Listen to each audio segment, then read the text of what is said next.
Hello friends, कैसे हैं आप सब। तो आज हम स्टार्ट करने वाले हैं परसेंटेज, जो कि मैथ का बहुत ही महत्वपूर्ण टॉपिक है और इसी से हमारा पूरा अर्थमेटिक का बेस जुड़ा है। हम लाभ और हानि की तरफ जाएं तब भी हमें परसेंटेज की ज़रूरत है। हम साधारण चक्रवर्ती ब्याज की तरफ जाएं तो हमें परसेंटेज की ज़रूरत है। हम मतलब अर्थमेटिक के किसी भी टॉपिक की ओर देखें तो हमें परसेंटेज एक बेस के रूप में मिलता ही है।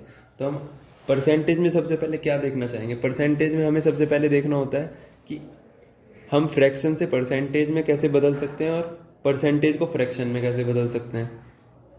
अब मैं इसके लिए आपको एक बहुत ही आसान तरीका बताने वाला हूँ।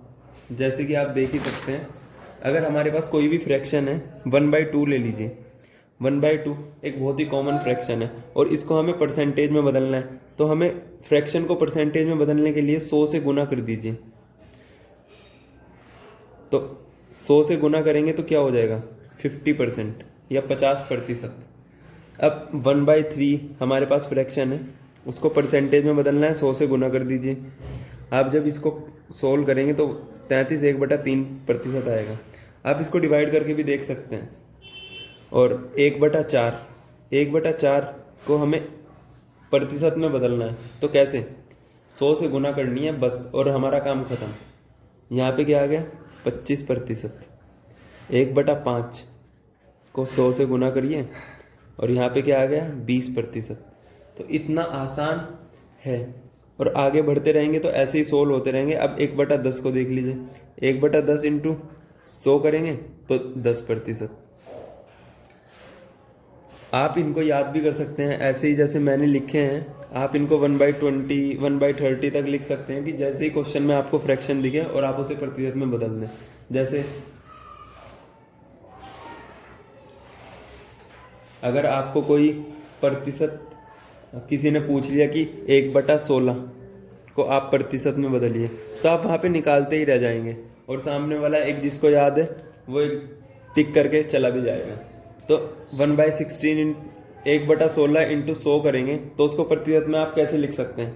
मेरे को तो याद है 6 1/4%, पर आप निकालने में बैठ जाएंगे और निकालने कैसे निकालेंगे, 1/16 इंटू 100। तो आप उसको काटने पीटने लग जाएंगे। 2 × 8 = 16, 50, 4 25। अब 4 को आप डिवाइड करेंगे तब जाके 6 1/4% आपका आंसर आने वाला है। और जो कि निकालने में 30 सेकंड तो यही ले जाएगा और आपको क्वेश्चन ही 5 सेकंड में करना है। तो आप ये आगे चलते चलते 1/30 तक तो याद करने ही चाहिए आपको। और अब हम बात कर लेते हैं कि प्रतिशत को फ्रैक्शन में कैसे बदलना है। वो भी बहुत आसान है। अब 50% यहीं से ही ले लेते हैं। 50% को फ्रैक्शन में बदलना है तो उसे 100 से डिवाइड कर दीजिए। क्या आ गया, 1/2। 33 1/3% को आपको फ्रैक्शन में बदलना है तो क्या करना है, 33 या 99 और एक 100, 100/3 इंटू 100 डिवाइड करना है 100 से बस, और 1/3% हमारे पास फ्रैक्शन आ गया। ऐसे ही 25% को 100 से डिवाइड करना है आपको, और क्या आ गया, यहाँ 1/3 शो नहीं हुआ था वो दिख गया। 25% को 100 से डिवाइड करना है, क्या आ गया, 1/4 फ्रैक्शन। ऐसे ही आपको आगे बढ़ते जाना है। जैसे कि 20% को भी क्या करना है, 100 से डिवाइड करना है आपको, और फ्रैक्शन में आ गया 1/5। ऐसे ही आप इनको भी, अगर आप इनमें से किसी एक को भी याद कर लो तो बहुत है, क्योंकि एक को याद कर लिया तो दोनों ही याद हो जाते हैं। अब हम बढ़ते हैं अपने परसेंटेज के पहले क्वेश्चन की तरफ, जो कि बहुत आसान होने वाला है। तो अब हम बढ़ते हैं अपने पहले क्वेश्चन की ओर, जो कि आपकी स्क्रीन पर आपको शो हो रहा होगा। एक बार मैं आपको पढ़ के बता देता हूँ। If 16 2/3% of a number is added with itself, then result becomes 4956। Find the original number. अब एक बार हिंदी में पढ़ के दिखा देता हूँ। किसी संख्या को उसके 16 सही 2/3% से जोड़ने पर प्राप्त संख्या 4956 है। संख्या ज्ञात करें। तो आपको इसमें सबसे अलग क्या लगा, प्रतिशत। 16 2/3% सबसे अलग लगा। अब आपने अगर फ्रैक्शन से प्रतिशत में बदलने याद कर रखे होते तो आपको इतना टाइम ना लगता, पर आपको अब याद नहीं है, हम तो ऐसा मान के चलेंगे। तो आपने ये लिया, अब आपको पता ही है इसको कैसे खोलते हैं। इसको कैसे खोलते हैं, 16 इंटू 3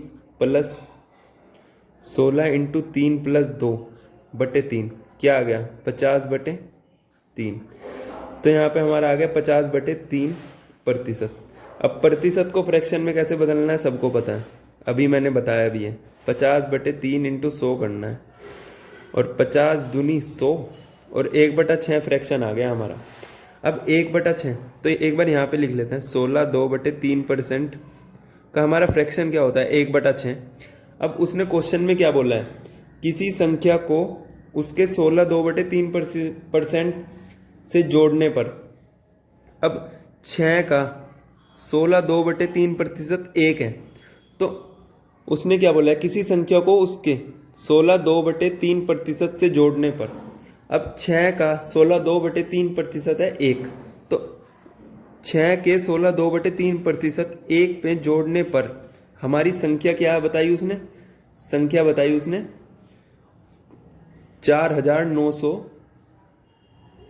थोड़ा नीचे लिख लेते हैं, 6 + 1 7, तो संख्या क्या बताई 4956। अब 7 की हमारे पास वैल्यू पता है हमें, 7 की वैल्यू है, तो 1 की वैल्यू क्या होगी, 7 से इसे डिवाइड कर दीजिए, 7 से डिवाइड कर दीजिए, 4956 4956, 7 सती 49, जीरो लेके 7 अटी 56, ये भी गया ये भी गया, जीरो रिमाइंडर पूरा कट गया। तो 1 की हमारे पास वैल्यू आ गई 708। अब उसने क्वेश्चन में पूछा संख्या ज्ञात करें, संख्या तो हमारी 6 थी, 6 का 16 2/3% 1 है, 6, तो संख्या हमारी क्या हुई 6, तो 1 की वैल्यू है 708, तो 6 की वैल्यू क्या होगी, 6 इंटू 708, 6 × 48, 6 × 42, 4248 हमारा आंसर। तो ऐसे ही बहुत आसान है हमारा परसेंटेज। अब बढ़ते हैं हम अपने दूसरे प्रश्न की ओर। तो अब हम बढ़ते हैं अपने दूसरे प्रश्न की ओर, और दूसरा प्रश्न हम आपकी स्क्रीन पर आपको दिख ही रहा होगा, तो मैं एक बार पढ़ के सुना देता हूँ। If 62/3% of a number is subtracted from itself then result become 5670। Find the original number. यदि किसी संख्या में से उसका 2/3% घटाने पर 5670 प्राप्त होता है, संख्या ज्ञात करें। तो इस प्रश्न और पिछले वाले प्रश्न में एक ही अंतर है, उसमें हमें बोला था जोड़ने को और इसमें बोला गया है घटाने को। तो अब आप ध्यान से देखिएगा कि क्या अंतर था, उसमें बोला गया था जोड़ने को और इसमें बोला गया है घटाने को। उसमें एडिशन था, इसमें सब्ट्रैक्शन है। अब 6 2/3%, सबसे पहले तो हम इसको फ्रैक्शन में बदलेंगे। क्या आपको सबको पता ही है इसको कैसे बदलना है, क्या करना है हमको फ्रैक्शन में बदलने के लिए इसको फ्रैक्शन को पहले तो तोड़ना पड़ेगा। 6 × 3 + 2/3 क्या आ गया 20/3। अब 20/3 प्रतिशत है, इसको फ्रैक्शन में बदलना है 20/3 × 100। अब आपको पता है 20 पंजे 100। अब फ्रैक्शन में क्या आ गया 1/15 आ गया। अब इसको एक बार यहाँ पे लिख लेते हैं, यह है प्रतिशत में और यह है फ्रैक्शन में। अब उसने बोला है कि हम अगर किसी नंबर का 6 2/3% उसमें से घटा दें तो हमारे पास संख्या बचती है 5670। तो 15 का 6 2/3% उसमें से घटा दें, 15 का 6 2/3% हमारे पास है क्या 1। अब उसमें से हम 1 घटा दें, 15 में से 1 घटा दें तो वैल्यू बचती है 14।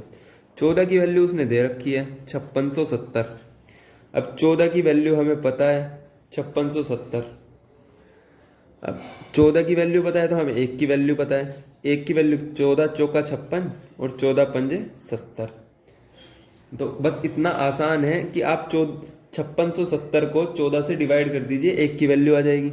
अब 1 की वैल्यू पता है और हमें वैल्यू निकालनी है 15 की, क्योंकि 15 हमारी ओरिजिनल वैल्यू है ना, 15 हमारी ओरिजिनल वैल्यू है।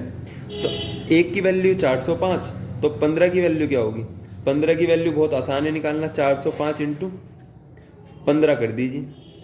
अब जब 15 की इसमें आप गुना करेंगे तो आंसर आपको मिल ही जाना है। 15 पंजे 75 और 15 चौका 60, तो 6075 हमारा आंसर हो जाएगा, जो कि बहुत ही आसान था। मैंने एक ही तरीके का आपको दो क्वेश्चन करा दिए, एक प्लस वाला एक माइनस वाला। आपको अच्छा लगा हो तो आगे बढ़ते हैं। अब हम बढ़ते हैं थोड़ा नेक्स्ट लेवल क्वेश्चन की ओर। थोड़ा जो अभी तक हमने किए हैं बेसिक लेवल के क्वेश्चन, अब थोड़ा बढ़ते हैं मीडियम लेवल के क्वेश्चन पे, जो कि थोड़ा आपको टफ लगेंगे, पर आप अगर इनकी प्रैक्टिस करेंगे तो बहुत ही आसान क्वेश्चन है। परसेंटेज एक बहुत ही आसान हमारा चैप्टर है। अगर आप इसकी आज थोड़ी प्रैक्टिस करें तो कल आप सारे क्वेश्चन इसके कर पाएंगे। तो अब हम बढ़ते हैं अपने अगले क्वेश्चन की ओर। मैं आपको एक बार पढ़ के बता देता हूँ। If the side of a square is increase by 40%, find the percentage change in its area. किसी वर्ग की भुजाएं 40% बढ़ाई जाएं, तब क्षेत्रफल में प्रतिशत परिवर्तन ज्ञात करें। क्षेत्रफल में परिवर्तन तो ज्ञात करना है, पर प्रतिशत में ज्ञात करना है, ये नई चीज है। तो अब इसको एक बार सोल्व करके देख लेते हैं कैसे करना है। तो हम बढ़ते हैं अपने अगले क्वेश्चन की ओर। तो इसमें बोला गया है कि किसी वर्ग की भुजा 40% बढ़ाई जाए। अगर वर्ग की भुजा हमारी 40% बढ़ाई जाएगी तो 40% को पहले तो हम फ्रैक्शन में कर लेते हैं। हम सबको पता है, इसको 100 से डिवाइड कर दो। 2/5 40% का एक फ्रैक्शन रूप है। 40% को फ्रैक्शन में लिख दिया।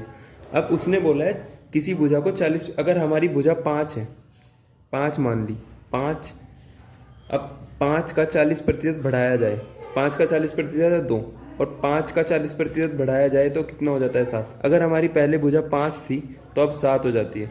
और हमें क्षेत्रफल एक वर्ग का पता ही है a²। अगर a हमारी भुजा है तो उसका एरिया होगा या क्षेत्रफल होगा a²। तो 5 का, अगर हमारी भुजा 5 है तो क्षेत्रफल होगा 25। हमारी भुजा 7 है तो क्षेत्रफल होगा 49। अब हमारा बढ़ा हुआ एरिया कितना है? हमारा बढ़ा हुआ एरिया है 24, और हमारा बढ़ा हुआ एरिया 24 है, और हमारा पुराना एरिया है 25। तो इसको हमें प्रतिशत रूप में बताना है तो 100 से गुना करनी है। किसी भी फ्रैक्शन को प्रतिशत रूप में बताने के लिए क्या करना है? 100 से गुना। 100 से गुना कर दी। 25 का 100, 24 का 96, 96% हमारा एरिया में बदलाव आया, और तो ये हमारा आंसर हो जाता है। आज का ये तीसरा क्वेश्चन हमारा पूरा हो जाता है। आगे क्वेश्चन हम कल करेंगे। आप एक बार अपनी बुक से देखिए, ऐसे क्वेश्चन आपकी बुक में हैं नहीं, वरना हम मतलब कल भी क्वेश्चन करेंगे परसेंटेज के, उससे आपका बेस और भी क्लियर हो जाएगा। और ऐसे ही क्वेश्चन डीएलएड 2020 में आने के पूरे चांसेस हैं। Thank you all. वीडियो पसंद आए तो लाइक करना, कमेंट करना और शेयर करना। Thank you. और जो चैनल पे नए हैं सब्सक्राइब करना। Thank you.